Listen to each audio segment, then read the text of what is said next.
خوش اومدید به این ویدیو بچه. امروز اومدیم که این توپ کلاس های کارت های توپ کلاس رو باز کنیم با هم دیگه که ببینیم. میدونیم کارت رونالدو پرایم در بیاریم که قیمتش نزدیک $722 که خیلی پوله و اینکه بریم سراغش با اینکه برای 2024 ولی هنوز هستش این چیزش که بچه این قیمت این پک 20 تایی شد 2200 خورده ای. میریم دوتا پکش رو آنباکس میکنیم، یعنی این دوتا رو. بعد که دوتا پک رو آنباکس کردیم میریم پارت های دیگه رو ادامه میدیم تا ببینیم که در میاد یا نه. اولین پک بچه قیمت دونه ای هم اینا 200 است. هزینه کردم به خاطر اون 2 نفری که ما رو سابسکرایب کردن. خب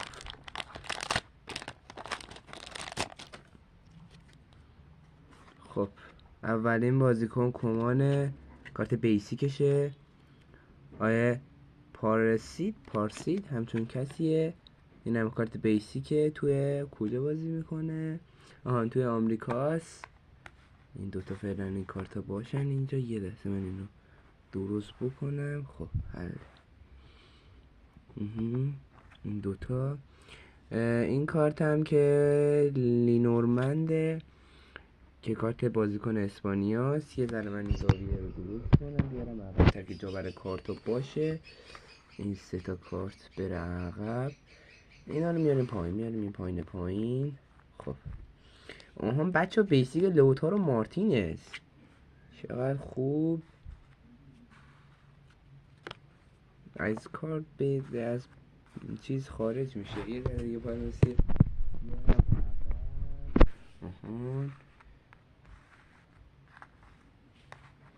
خب من یه دقیقه اینا رو درست کنم.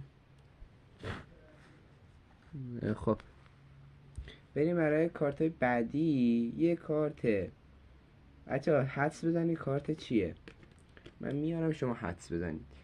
کارت الکتریک ویچای همچون چیزیه که کارت الکتریکشه. خوشم نمیاد ولی خب حالا بچه ها اینو حدس بزنید.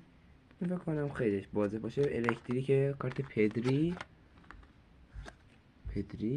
وای حاجی ببخشید حواسم نبود. رودری واقعا ببخشید.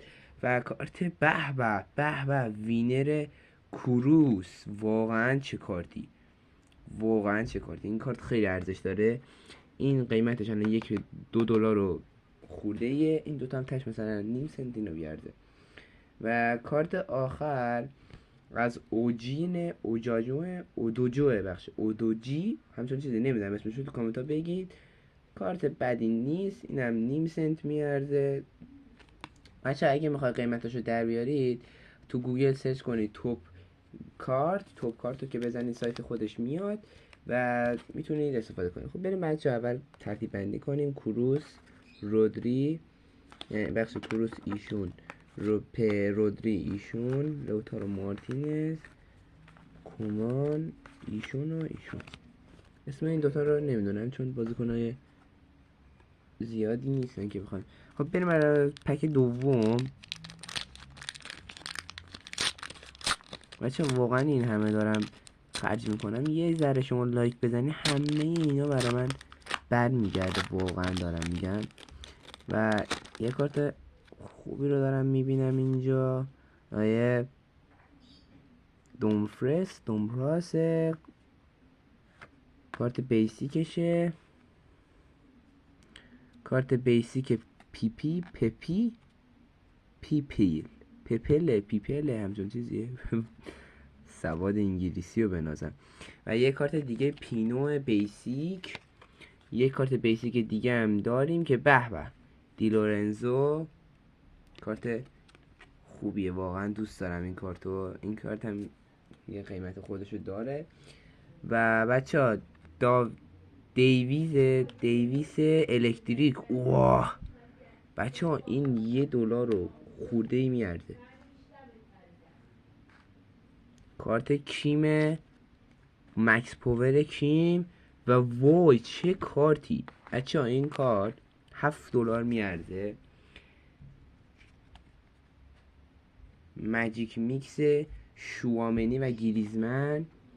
و کارت آخرمون کارواخاله، اینم نیم سنت میارزه. مستر کارت، مستر کلاس، حالا همون مستر کارت. و بچه بریم سراغ دستبندی و بیایم.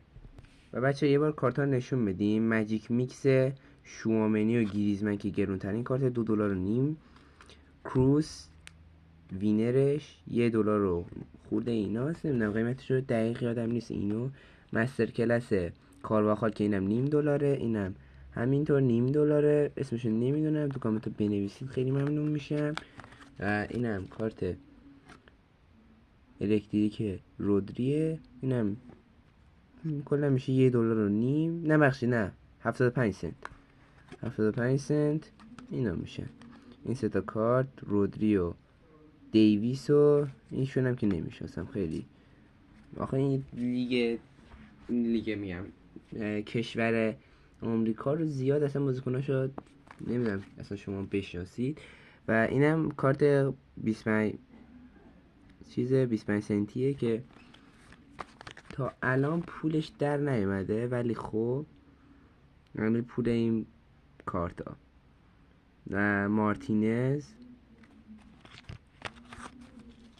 بچه فروش اینا خیلی سخته توی ایران، ولی خب باید بریم مثلا تهران اینا بفروشی که من توی تبریزم. و بچه مارتینز و اینا که زیاد قیمتی نیستن، فقط میگم دی لورنزو، کومان، دمپروفز، نمیدونم چی پیپل، بعد دنورمند همچون چیزیه، پینو و پارادیس همچون پارادیس همچون چیزیه.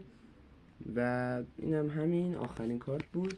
بچه ها اگه لایک های این ویدیو به 10 تا برسه میریم سراغ 2 تا پک بعدی که ببینیم چی در میاد. و بچه ها من الان 2 تا کارت بهتون، یه 3-4 تا کارت گرون رو میارم بهتون نشون بدم، وایسید. بچه ها اگه به 10 تا لایک برسه این آمبر کارت لواندوفسکی که نزدیک 300 تومن ارزش داره، با این کارت های بیسیک دی لورنزو، گابریل، ایشو نمیشناسم، اینا خواستی جرش بدید به فناش بدید، اینا بدید آمریکایه. و داوید رایا که واقعا کارت خوبیه نسبت به بقیه کارت ها، اینا خیلی خوبه، مخصوصا این آمبر کارت لواندوفسکی. بچه این خیلی دوست دارم، ولی میرسه به اون کسی که کامنت بذاره و ویدیو رو لایک کنه. بچه فعلا خدافظ. حتما آیدیتون رو بنویسید، یه شماره هم شماره نه حالی آیدیتون رو بنویسید که بعدا بهتون پیام بدم تو تلگرام. فعلا خدا نگهدار.